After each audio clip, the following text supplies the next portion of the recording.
Okay.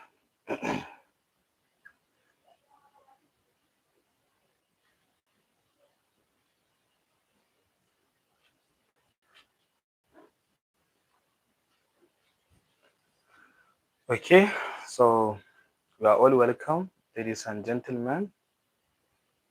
You are all welcome.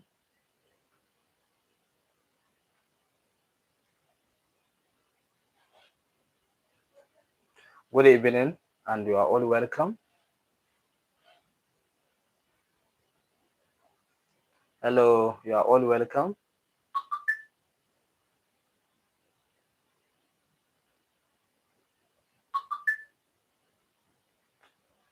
Okay, hi, Omolola. How are you? Can you hear me?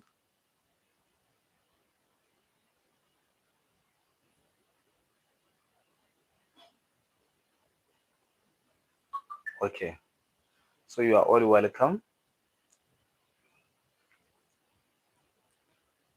Please, you should all tell them in the group that we are starting the class now. So we are not going to waste time. So can you hear me? And is the board clear?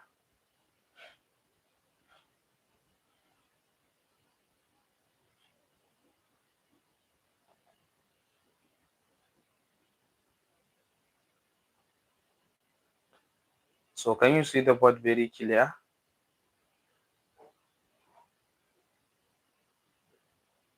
Okay.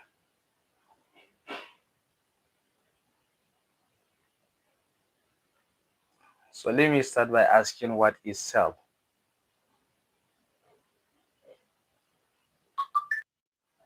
I know that last time, if you could remember, I sent you videos on a cell, mitochondria, and the nucleus. And I know that a number of you have watched the video.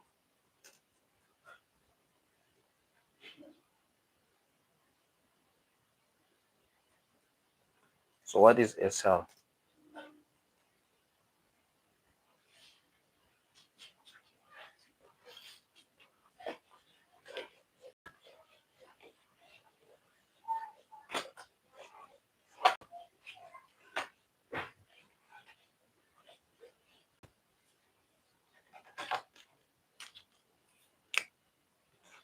So remember, I think the last time we are going to, I think where we are going to start is the nucleus of the cell. And I know that you watch a video on a nucleus. So what is a nucleus? What is a nucleus?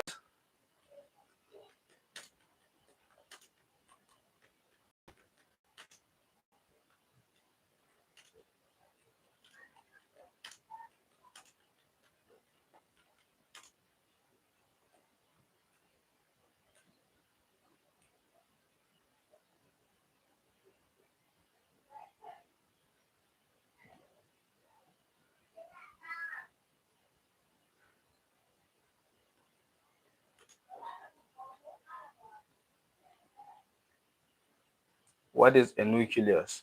Excellent, Queen. A nucleus is a brain of a cell. So I just actually trying to share the tutorial link on the LMS so that those that are not on the WhatsApp group, they can see the notification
That is what I want you to understand.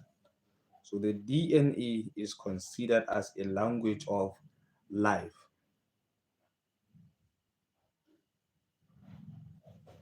Oh, you can't hear me?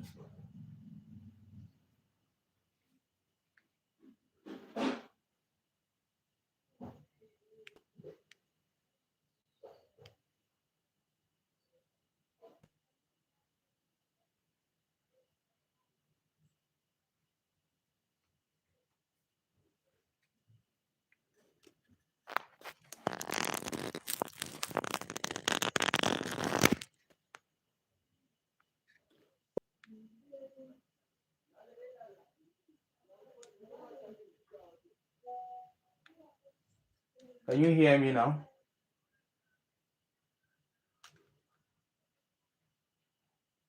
Hello, can you hear me now?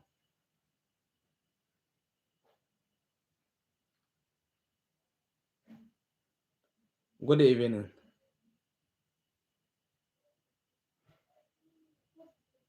Okay. So I'm sorry about that. It's actually because of uh, my. So can you hear me now?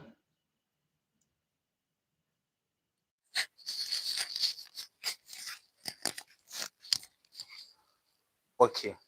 So what I was saying, ladies and gentlemen, I said the nucleus is considered as a brain of a cell. Why is it that it is brain of a cell? Because it's contain DNA. So the DNA, as you can see from the board, it stands as ribonucleic acid. And when we say ribonucleic acid, the DNA, I consider it a language of life. And why DNA is considered, if you are beautiful because of the DNA. If you are handsome, is because of the DNA. If you are intelligent, is because of the DNA. If you are smart, is because of the DNA. So everything that we do, anything that we know that we do as a human or every living organism is because of the DNA. That is what I want you to understand. So the DNA is considered as a of life. Why is it that the DNA is a language of life? Because each activity is because of this DNA. If you are intelligent, is because of the DNA.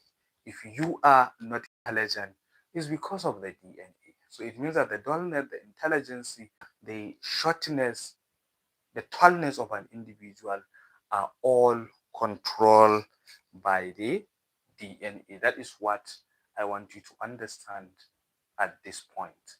So the DNA is considered as a language of life. Okay. And then the next thing after this is, what are the composition of this DNA? The DNA is made up of three components. We have what you call nitrogenous bases. That is number one. That is the first component of the DNA. So after the DNA, after the nitrogenous base, the next thing is two, is sugar. And the sugars is called pentose sugar, or you can call it deoxyribose sugar. And then the third component is phosphate group. So actually we are coming to this because we will go deep into this when it comes to the okay, the board is not clear. Okay.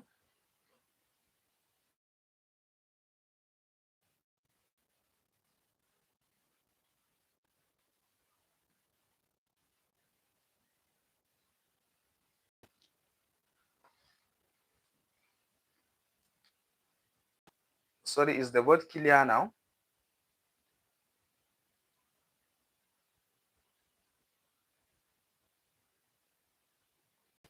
Hello, can you see the board now clear? Is the board clear?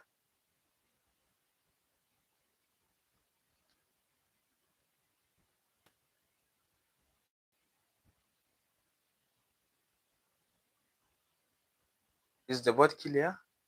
Okay.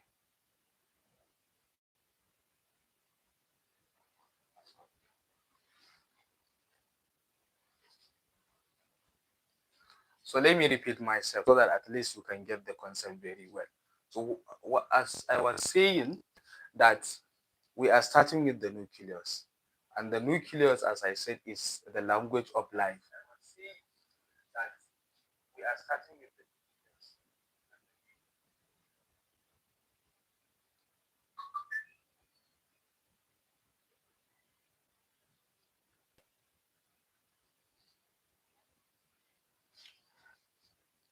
So the nucleus actually is is called the brain of the cell. Why is it that the nucleus is brain of the cell? Is because it contains DNA. And as I said, the DNA is considered as a language of life. Why is it that it is language of life? You are beautiful because of the DNA. You are intelligent because of this DNA. You are smart because of this DNA. You are dull because of the DNA, and you are short because of this DNA.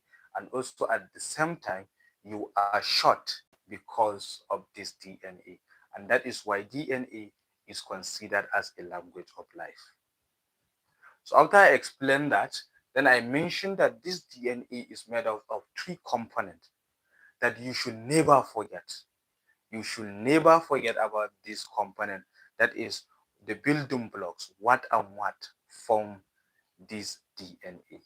The DNA is actually formed by nucleotide. The DNA is formed by nucleotides. Nucleotide is what form the DNA. And what constitutes these nucleotides?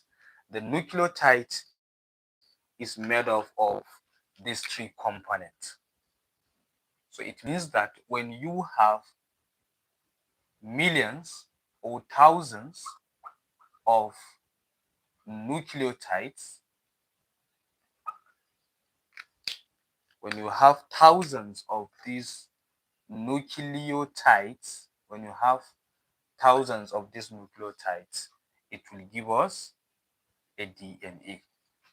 It will give us a DNA. Is always look like a ladder, like this.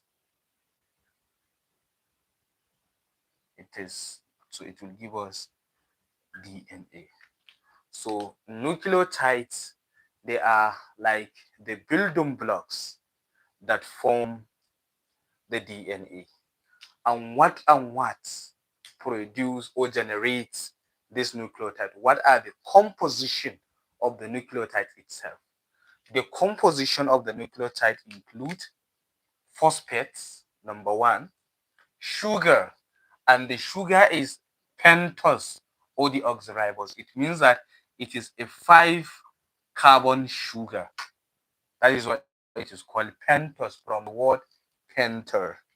And then we have nitrogenous bases. So as I said, we are coming to that. This is just a basic introduction of what the DNA is all about. So as I said, the DNA is a language of life. It is the language of life because it contains nucleotides. And these nucleotides are made up of these three components. So I also want to mention something here also very important. The DNA is a language of life because it contains genes. In the DNA, it contains genes. There are genes in the DNA. And each of these genes is responsible for controlling a particular character. Each of these genes is responsible for controlling a particular character. Like for example, in human, in human, like we human, We have 25,000 genes. We have 25,000 genes. And in these genes, we have something like this. Let's say this is the DNA. So let's say this is our gene 1. Let's say this is gene 2. Let's say this is gene 3. And then this is gene 4. So these genes that I was saying is that, let's say this is a gene for hemoglobin HB. This gene 2 is a gene for melanin, and this gene is a gene for neuro neuro neurotransmitters.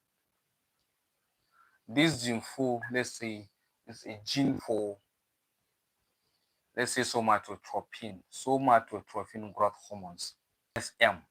SM stand for somatotropin, M stand for melanin, HB stand for hemoglobin. So these are the genes that we are talking about. So we have the following genes. So now, in human, we have 25,000 of these genes. I'm just giving examples of these four so that for you to understand why the DNA is a language of life. I want you to understand something, that in human, some individuals are born with sickle, while some are normal. So why are they born with sickle? Is because there is a mutation in these genes. There is mutation. Mutation in hemoglobin gene is what actually leads to the formation of defective hemoglobin with sickle shape. So I want you to understand, this is the DNA, and in this DNA, there is a gene that is responsible for coding hemoglobin protein. So gene, before this gene, from this nucleotide sequence, these nucleotide sequences that are there in the DNA that we consider as a gene, it will first convert into mRNA. So when a particular gene, like this hemoglobin gene, it converts itself into mRNA, messenger RNA, the process is called transcription. Transcription. When a gene from the DNA convert itself into messenger RNA or into RNA, the process is called transcription. So the messenger RNA is for hemoglobin, so we can say HB mRNA. And this HB mRNA can also convert itself into hemoglobin protein input. So this is protein. Hemoglobin is a protein. And of course, when mRNA convert itself into protein, the process is called, who can tell me, because this is some of the things that I did last time. So what do you call this? When RNA convert itself into protein, it is called what? Yes, it is called what? When RNA convert itself into protein, it is called what? The process is called what? Because I think this is part of what I discussed last time.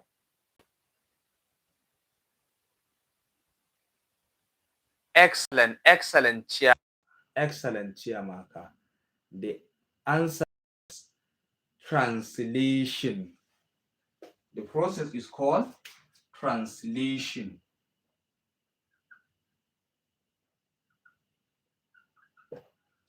So now I want to say something. So this hemoglobin, what is the importance of hemoglobin? The normal hemoglobin is responsible for bonding, for binding 4 oxygen. The normal hemoglobin bound with 4 oxygen and deliver it into tissue. So hemoglobin in the red blood cells is what actually give the red blood cells its structure and function, because the hemoglobin is what is responsible for transporting, binding with four oxygen. In hemoglobin, we have four molecule, four ion, and those four ion each is responsible for transporting one molecules of oxygen. Therefore, four molecules of oxygen will be transported. So in the hemoglobin, the globin is a protein component, and then the heme is the ion component. The ion is Fe, so it contains Fe ion 2 plus is fully embedded into hemoglobin protein, and it is this ion that each of these ion, there are four ion in hemoglobin, and it is these four ion that are responsible for transporting four oxygen. So now, in the situation where there is a mutation in this hemoglobin, in a situation where there is a mutation in this hemoglobin, where adenine is substituted with thymine. Although we didn't actually come to the real protein chemistry, and it's part of what we are going to discuss. That is where we are going to see the the etiology of sickle cell anemia, as well as the pathophysiology of the sickle cell anemia. So, I just want to give you a basic concept so that at least when we really come to protein chemistry, I will give you a clear explanation of what exactly happened when it comes to the issue of sickle cell anemia. So, what happens actually when there is a mutation, there is a substitution of one amino acid. The amino acid is actually glutamic acids that was or that substituted glutamic acid is substituted, it replaced with valine. So the difference is that the glutamic acid is an amino acid, valine is also amino acid. So in the hemoglobin, when there is this mutation, it is a point mutation. When there is this mutation, glutamic acid is substituted with valine.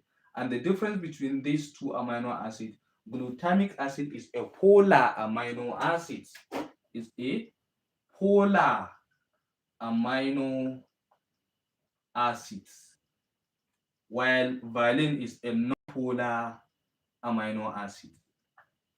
So it's because of this substitution that is why the hemoglobin change its shape from the normal biconcave shape into sickle cell shape.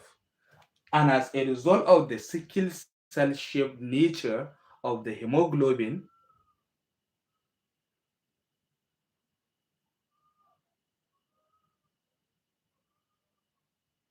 so in a situation where this mutation occur, glutamic acid will be substituted with valine. And it's because of this one substitution, because of this single substitution, that is why hemoglobin change its shape to sickle cell shape. And of course, if you could remember, I told you hemoglobin is what is actually responsible for the shape of the red blood cells as well as its structure.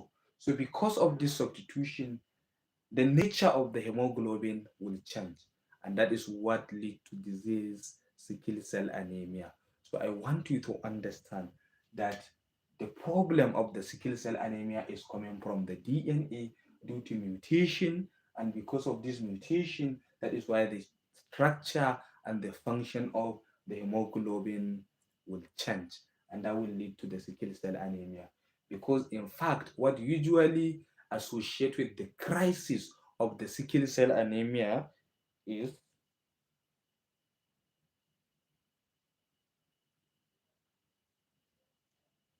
can you still hear me?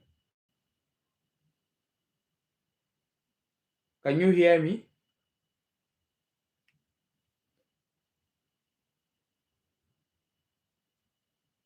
Hello, can you hear me? Are you with me? If you can hear me, say yes, we can hear you. Say yes, we can hear you.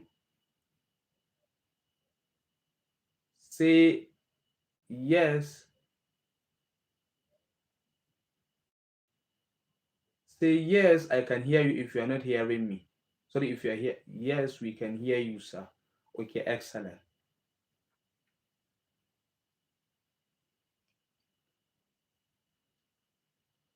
So, uh, so you see, why is it that the DNA is a language of life? It's because you see, just because of one mutation, it changed the narration of the human being. It changed the narration of the human being. So because of this single substitution, I have a full video on that, and we are coming so that you can get a full explanation and the etiology of the disease. But what I want you to understand is that, ladies and gentlemen, just because a single substitution in the DNA, that is what changed the narration of the sickle cell anemia. Okay. So I hope you understand. That is the only thing that I want you to understand. The mutation in the DNA changed the narration of the human by causing a disease called sickle cell anemia. Then another one, ML.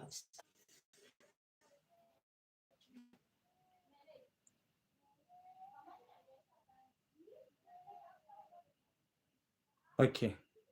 So can you hear me now? Hello. Can you hear me now?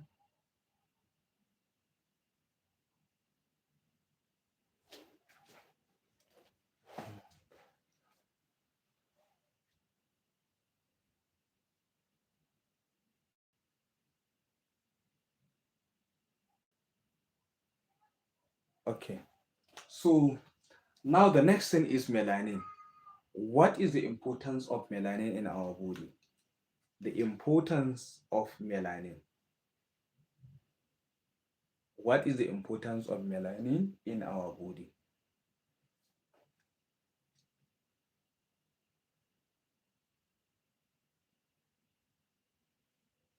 What is the importance of melanin in our body?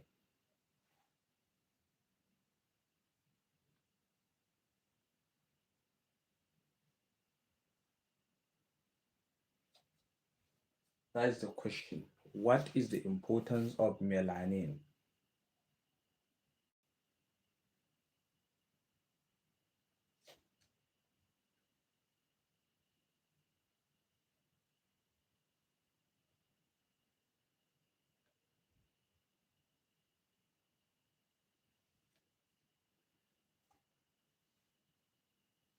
Melanin.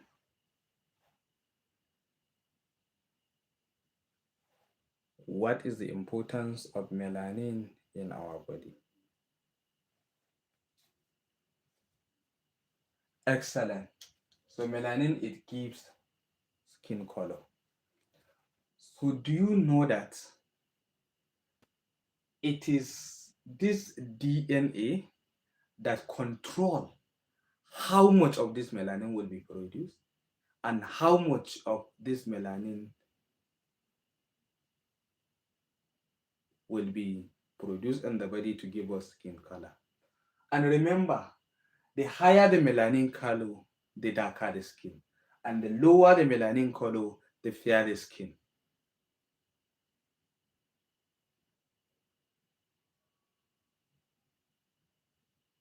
So I want you to understand that the color of our skin is controlled by the DNA. So the higher the amount of this melanin produced, the darker our skin color will be. And then another thing which is also very important is that the neurotransmitters from genes 3. Neurotransmitters, they are biomolecules that are responsible for communications in our brain. Remember, in our brain we have nerve cells, and these nerve cells, we have, or the neurons are made up of dendrites, axon, and cell body. And I want to tell you, ladies and gentlemen, one neuron cells communicate with another neuron cells through the neurotransmitters. So the amount and the time in which these neurotransmitters are generated in our body are controlled by some number of genes in our body. So the higher they are, or the higher they are produced in our body, the more the communication in our brain. It means that the higher the memory and the cognitive function. So that is why I want you to understand, ladies and gentlemen, the DNA is a language of life, because each and everything that occurs in our body is because of this DNA, because it contains a number of genes that are responsible for controlling our traits. We develop some disease because of the deficiency or problem with some of these genes, like in the case of the sickle cell anemia. Why human is different from God? That's goats. How human differ from cow? How human differ from cat? How human differ from chimpanzee? Is because of the nature of this DNA. Their DNA and our own DNA, the number of genes and the number of chromosomes are differ from one another. That is why we are not the same. That is why we are different. If you take chimpanzee and humans, you realize that we look alike with the chimpanzee and human. Do you know the reason why human and chimpanzee we look alike? Is because there is in 1998, our 98.5% of our DNA is similar with that of the chimpanzee. That is why we look alike. We human, we talk and we see, we sense, we reason because of our own DNA. Like in the DNA, we have what we call. It doesn't mean that the white people are.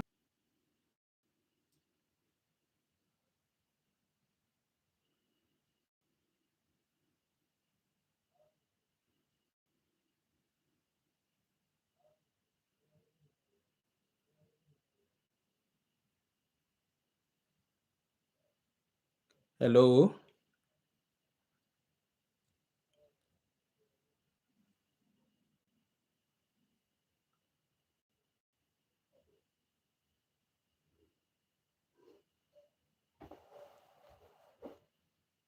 Okay. Um, I'm very sorry with the network problem. So can you hear me now? Please, can you hear me now?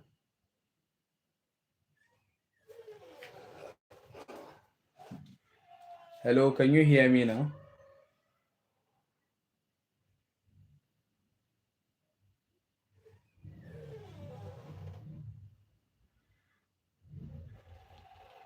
I'm very sorry. It is actually network problem.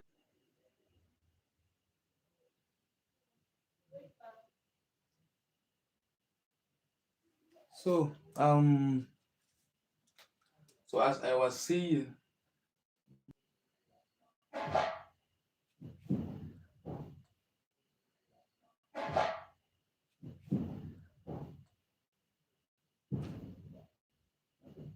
okay. So that is why the DNA is considered as a language of life. Please now, do you understand now the basic or the major reason why DNA is considered as a language of life? Is because each and every activities, everything that we do is controlled by this DNA. So that is why nucleus is considered as a brain of a cell, because it contains DNA. And I also add something very important, ladies and gentlemen. We're talking about intelligence, the shortness, the tallness are all controlled by the DNA. But now the question is, in terms of the intelligence, we have male and female. We have some characters that we inherit from our mother. We have some characters that we inherit from our father. And some of these characters actually depend on what we call genetic recombination. There are some traits coming from the mother, some traits coming from the father. Sometimes some of these characters they fight with one another until when one dominates another. So that is why sometimes you can see that a child has a tallness of his mother, or a shortness of his father, or a skin color of his mother, and abandon that of the father. So that is to tell you that the trait from the mother and the trait from the father they usually fight. So when that of the mother dominate that of the father, then you inherit that trait from that of your mother. So that is what I want you to understand. But generally, when it comes to the issue, when it comes to intelligence, 80% of intelligence is coming from the mother. 80% of intelligence from is coming from the mother. So it means that if you marry a dull mother, you will end up of giving birth to a dull children. I think this is very practical. You can see that in many cases, you can have someone marrying like four wives. You will see a child from this particular mother are dull, and some some from the older mother that are very intelligent. So is that is to tell you that the intelligence, 80% of the intelligence is coming from the mother, not from the father. Even the father is intelligent, there is a likelihood that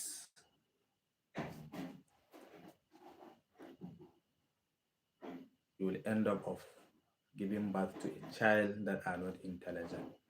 So this is all to tell you that all this character, because most of the genes that are responsible for controlling intelligence are coming from the mother, not from the father.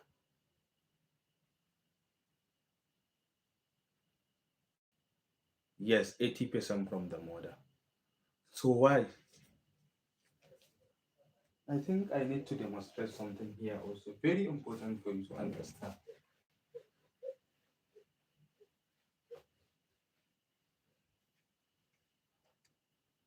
This is XX. This is sex chromosome. This is for the mother. And this is XY. XY. And this is for the father. So I want you to understand something. This is X and X. If you remove something like this, I think it will give you X. This is XY. So if you now have, let's say you have XX, and you remove something, you see it gives you another Y.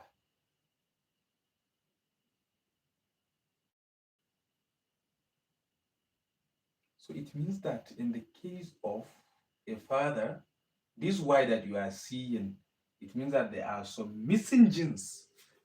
There are some missing genes. There are some genes that are not there, but they are here in the mother. So some of the genes that are coming from here are the genes that are responsible for controlling intelligence. Intelli, intelligence.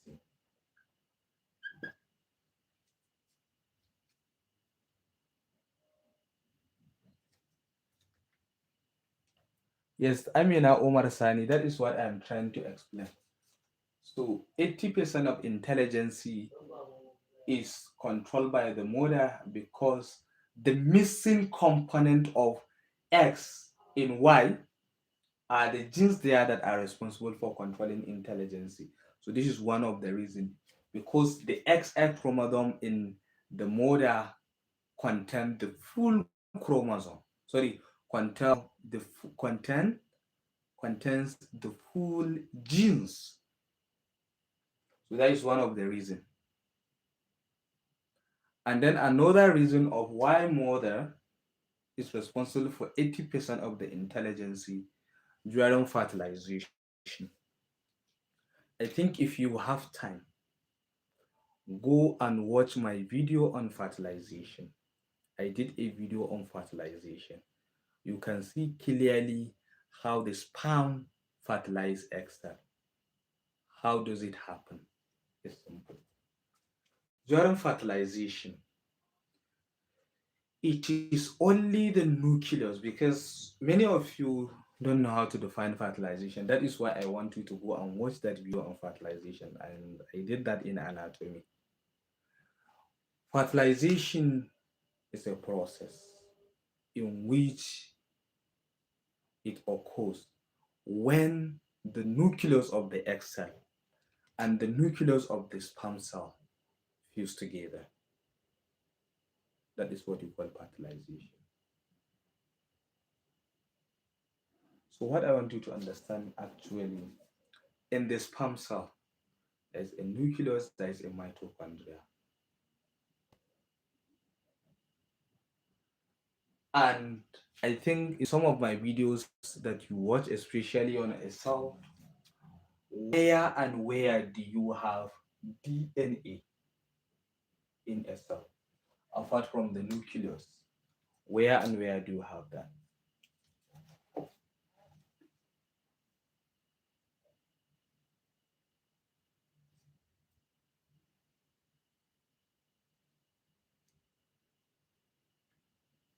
Yes?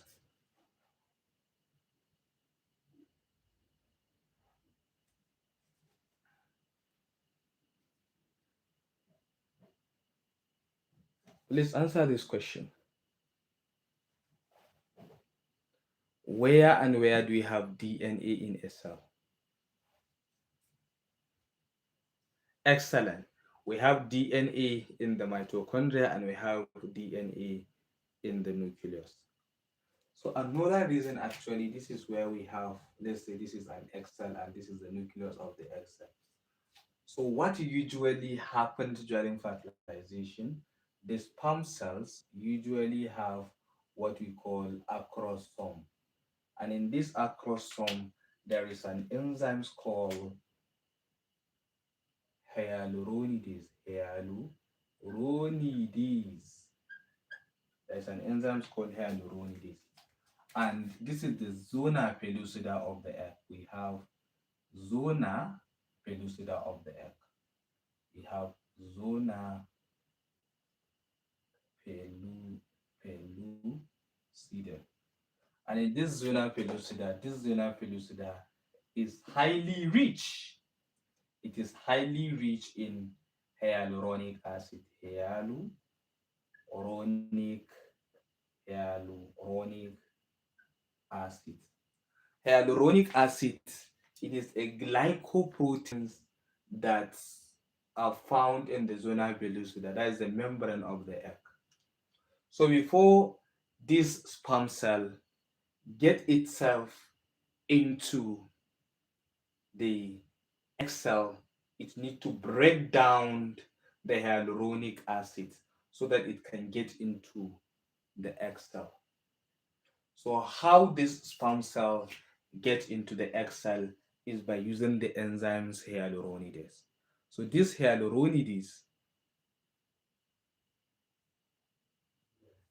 hyaluronidase will break down or will break open this hyaluronic acid so that the sperm cell can get itself to the to the egg. So what will happen actually when the sperm cell get itself here is not it doesn't enter completely into the egg cell. Rather, it will only inject its nucleus. So it's only the nucleus of the sperm cell that gets into the egg cell, while all the remaining part of the sperm cell will be discarded, including the mitochondria. So what I want you to understand actually is what I want you to understand all our mitochondria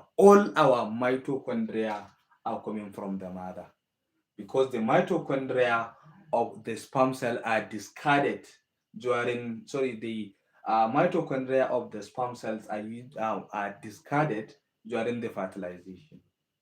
So only the nucleus of the of the sperm cell get into the egg.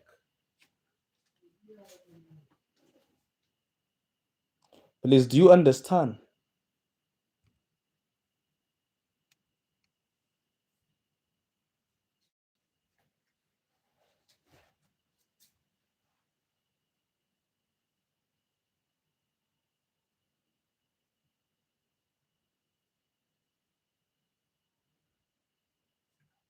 So please, do you understand?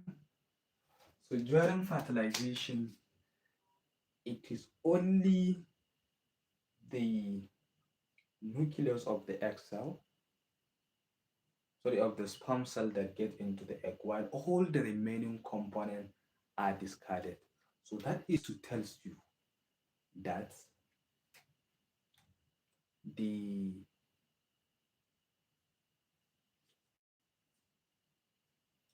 so that is to tell you that this mitochondria, this is the mitochondria from the egg cell, mitochondria. So the mitochondria from the egg cell is the one that we inherit. So all our mitochondria is also coming from the mother. All our mitochondria is also coming from the mother, because the mitochondria from the sperm cells is always discarded during fertilization. And remember, you just mentioned that. Please, can you hear me? Someone is saying that no sound. Can you hear me, please? Can you hear me?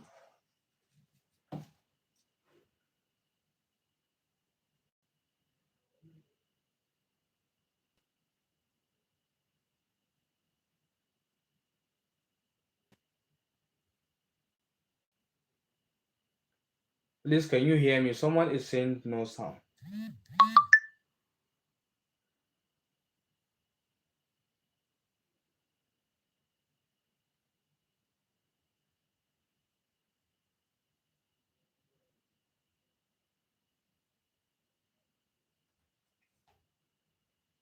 Okay. So thank God you can hear me.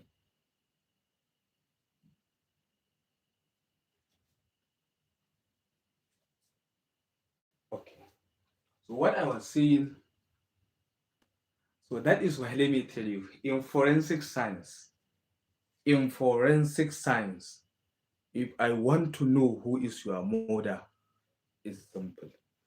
Because if you can take my mitochondrial DNA and test it with that of the mother, when you make comparison, you see that it is 100% identical.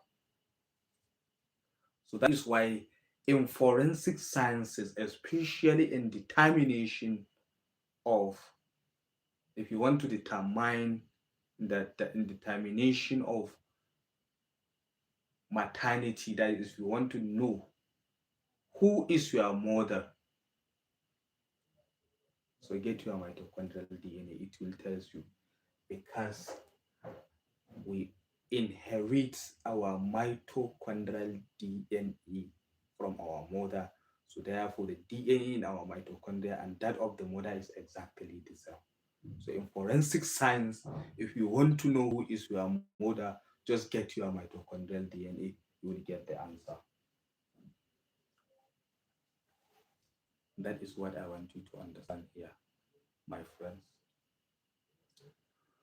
So, in addition to the intelligence, now we are going back to the intelligence and why the mitochondria contribute to our intelligence. So, there are also genes that are responsible for the intelligence and they are there in the mitochondria. So that is the second reason why 100% of intelligence is coming from the mother. because of some missing DNA in Y that are there in the XX of the mother. That is one of the reasons why we have intelligence. 80% of intelligence is coming from the mother, and because of the mitochondrial DNA that we inherit from our mother, which also contain intelligence-related genes, and finally breastfeeding. So these are the three reasons why 80% of intelligence are coming from the mother. That difference, maybe you are late. That is why you are not understanding anything. But if you actually come on time, I know that you must understand what we do. So I'm just trying to tell you that intelligence is coming from the mother, and this DNA is responsible for that.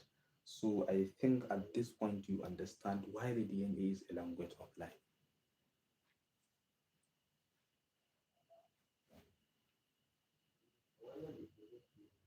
We inherit only our you inherit only DNA from the father through the nucleus.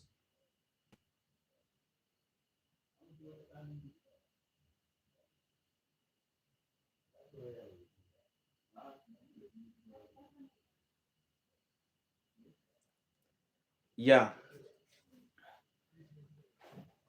So if you want to do that, Emmanuel, Aliyu, what we do is to use the nucleus DNA, because our nucleus DNA is a combined DNA of that of the father and that of the mother. So if it is truly he is your father, at least you must have some level of similarity. Maybe you have 50% similarity or 80% similarity. But in the case of the mitochondrial DNA, if you want to know the father, the match is always 100%. The match is 100% similar.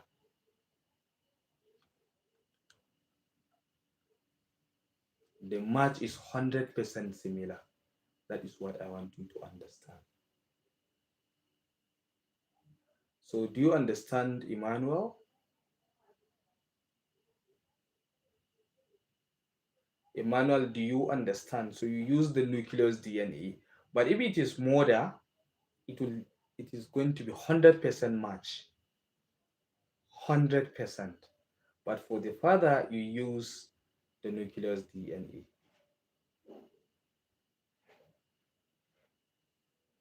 So, Emmanuel Ali, do you now understand or do you get the answer to your question? And now, ladies and gentlemen, I want to also tell you something now. Do you know that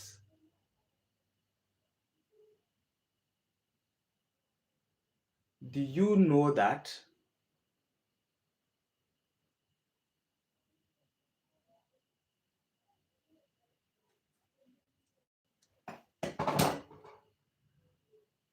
very soon we'll stop having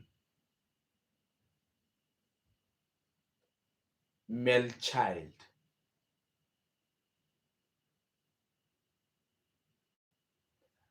Very soon we'll stop having male child because of the current evolution that is going on.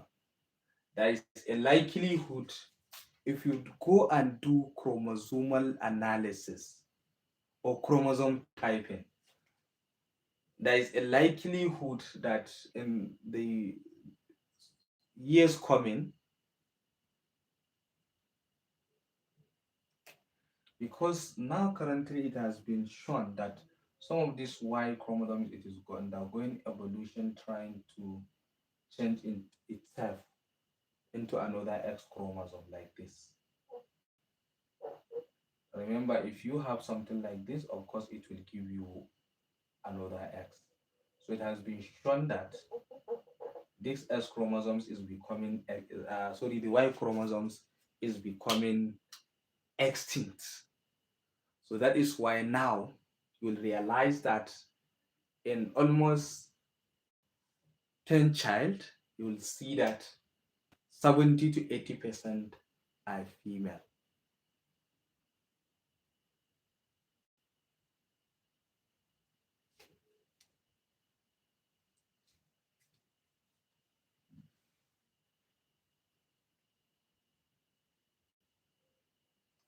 Do you understand? So the Y chromosomes is becoming extended. So as a time goes on, seriously, the voice is breaking. Is it only Khadija Awal that is having problem with my voice breaking, or you all have the same problem? Yes, I'm asking.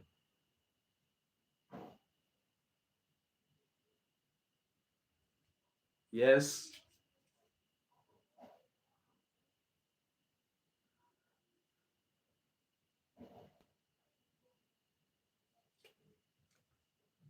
Okay, so Khadija, maybe it's so the Y chromosomes is soon will become extinct because the chromosomes it is now extending to produce another X chromosome. So it is now becoming extinct. So very soon we stop giving birth to a male child because at the end there will be no more Y chromosomes available. Thank you. So that is actually this. So I'm just at least the basics of this is just for you to understand that the DNA is a language of life. So all this is what actually why 80% of intelligence is coming from the mother is because of the DNA. Both the mitochondrial DNA and the DNA coming from the missing genes in Y chromosome in the case of male. We are intelligent because of the neurotransmitters that are produced from these genes. We have fair or dark skin color because of the melanin from the DNA. FOXP2 is the gene that allow us to talk. So we have it in human. That is why we talk. And those other organisms, they doesn't have this FOXP2. That is why they cannot talk. And we are human, and that is why we can talk.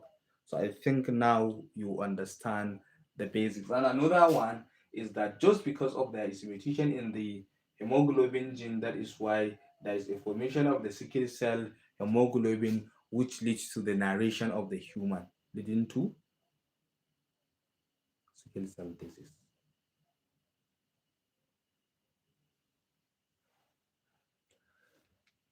Please, do you understand, my friends?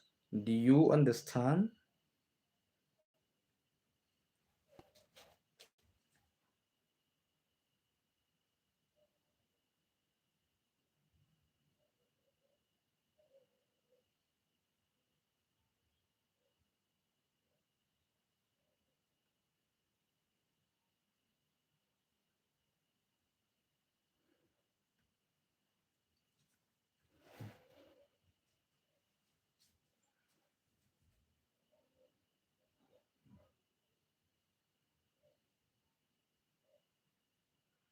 So now the next thing after discussing on this about the DNA is where do we have this DNA?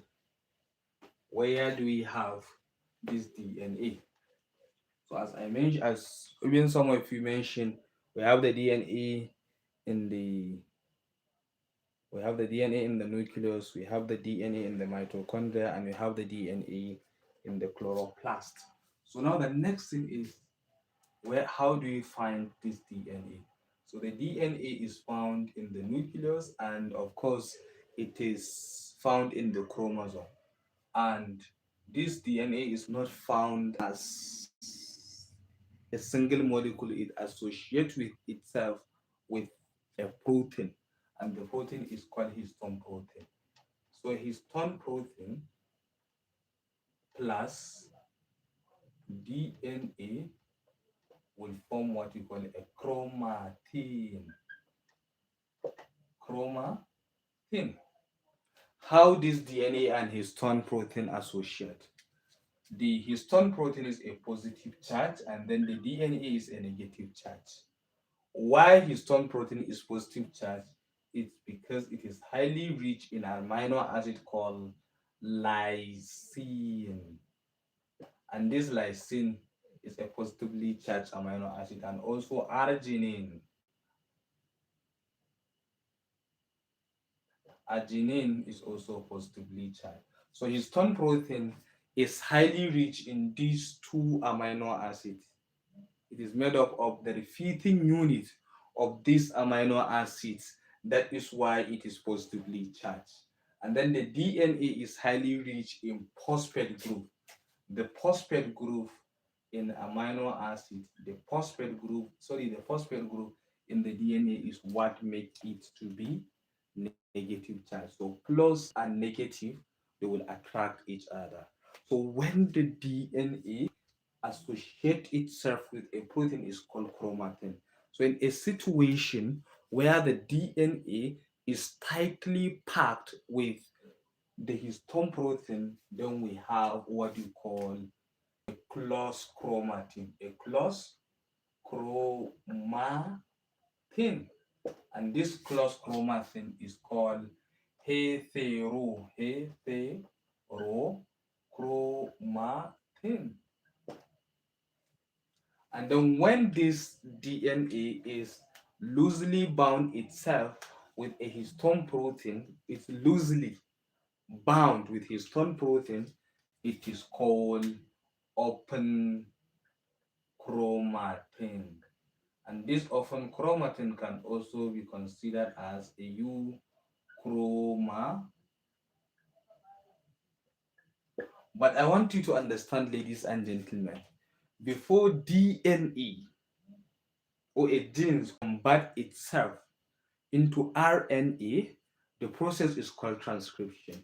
So it needs an enzyme called RNA polymerase to do that. RNA polymerase. We have RNA polymerase. So what happened with this RNA polymerase? So when histone and DNA are tightly packed, where we have the heterochromatin, so the chromatin is completely closed. Is completely closed. So what will happen? This RNA polymerase cannot access the DNA. So therefore, the process where DNA convert into RNA, RNA into protein is called expression. It's called gene expression. Gene expression. This is gene expression when you have the DNA convert itself into mRNA and then the mRNA into protein. So it means that if the DNA sequence form a protein, so it's called gene expression. So a gene expression is a process that involves the expression of the expression of a particular gene at a specific period in time. That is what you call gene expression. So DNA to RNA, RNA into protein is called gene expression. So when the chromatin is closed, so it means that the process, the conversion of DNA into RNA, it requires the function of this RNA polymerase. So when the chromatin is closed, this RNA polymerase will not have access to the DNA. So that is why there is a low gene expression in closed chromatin compared to open chromatin.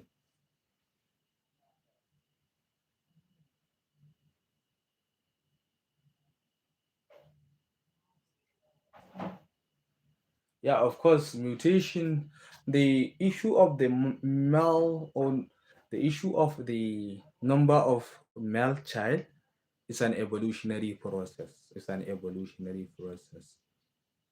And there must be a select. We are coming to that. It's just actually for you to understand some basics.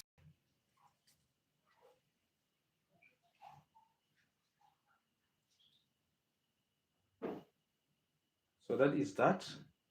So the next thing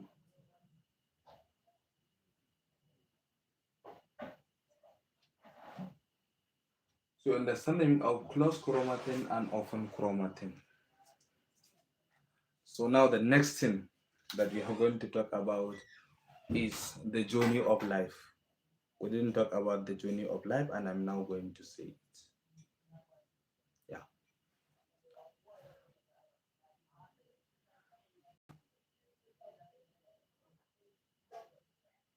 So please, can we continue or we should stop here? Because the next thing that I want to explain is the journey of life. The journey of life.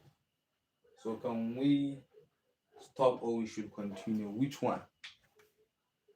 Can we continue or we should stop here?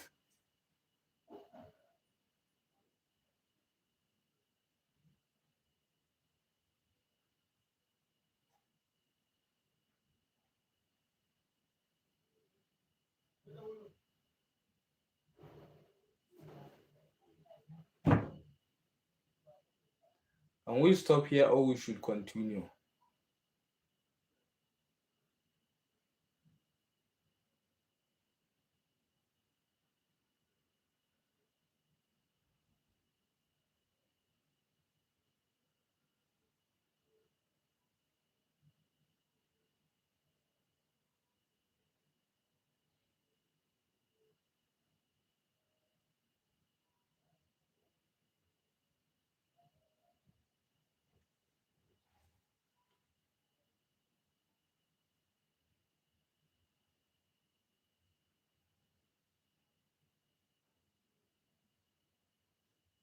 Okay, so no problem. Let me stop.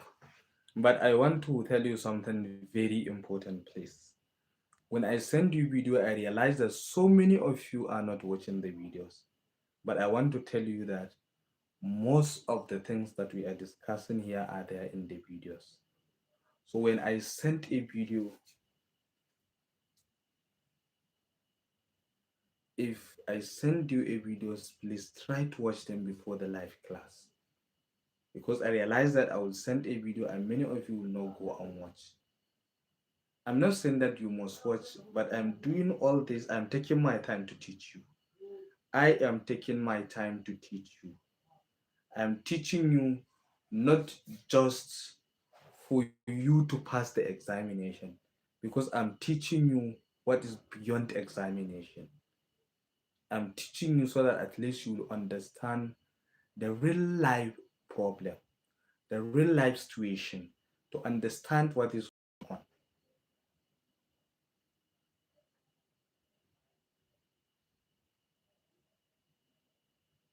So please, I'm doing all this for you to be able to understand the basics so that wherever you say something, you have scientific fact to back it up. So please do that. And I want you, as I said, I'm doing biochemistry, and all biochemistry videos, they are free. All biochemistry videos are free. And I'm also doing other courses like physiology, anatomy, biostatistics, and the two physiology courses. So I'm doing like four other courses apart from this one. And I think for anatomy, I have over 20 videos, anatomy 209. For biostatistics, I have about 25 videos. For the two physiology courses, I have close to 60 videos for the two physiology courses. And then for this biochemistry, which is free, I have over 47 videos.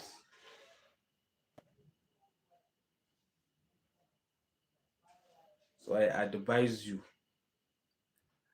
if you are interested, please go and register with the YouTube membership. It's not compulsory for those four other courses, because I always want my student to pass with very good grades.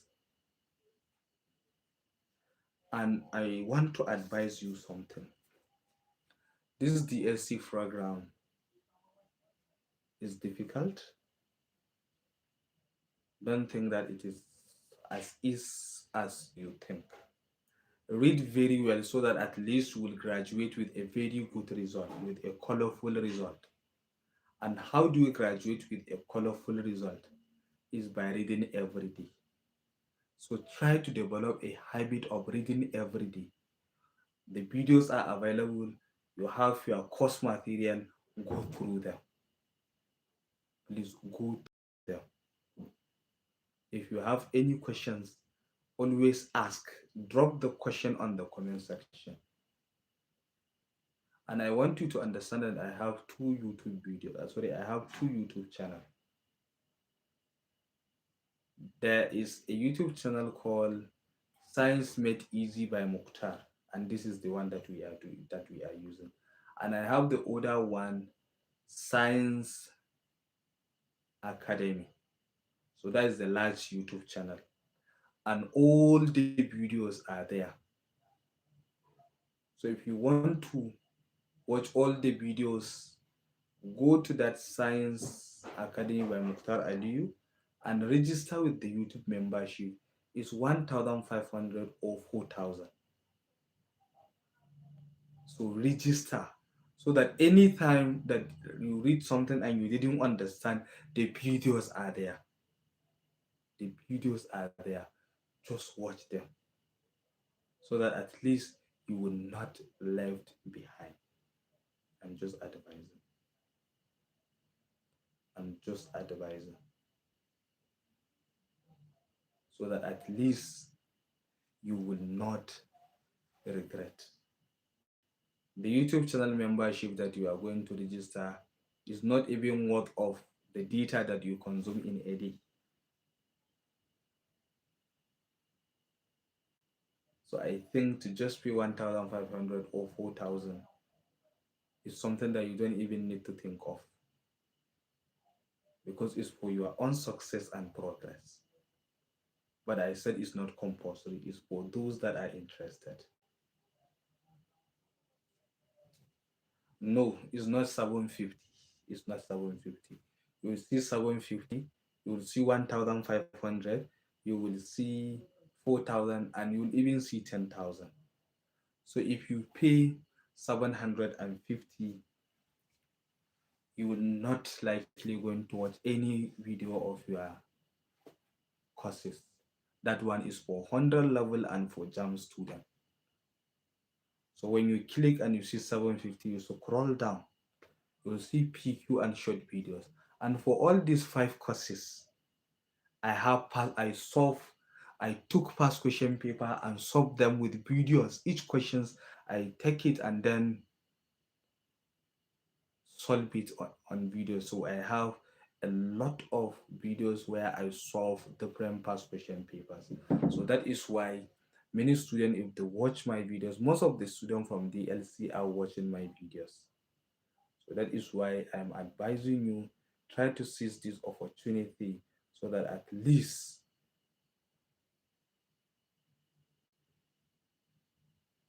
you will graduate with a very good grade. And sometimes it's not actually about graduating and getting the certificates. It's about what you know, what you can explain. That is it. It's not about getting certificate. Every A lot of people are studying nursing. A lot of people are studying medicine. So what will make you differ from one individual to another, or from one graduate to another, is what you know, what you have in your brain. So I always encourage students to try as much as possible to read very well so that they can defend themselves wherever they are. So try to have a unique degree, not a common degree, not just the certificate. Try to do the degree wherever you go and whenever you talk, people will listen to you. So thank you very much. For those of you that really want to join the YouTube membership, you can chat me, or I usually send it to the tutorial group, that is new student tutorial group. So if you are not in that group, you can talk to me and then I can send you the link so that you can join if you are interested. So thank you very much. Thank you very much. And this is where we are going to stop. See you next. Thank you.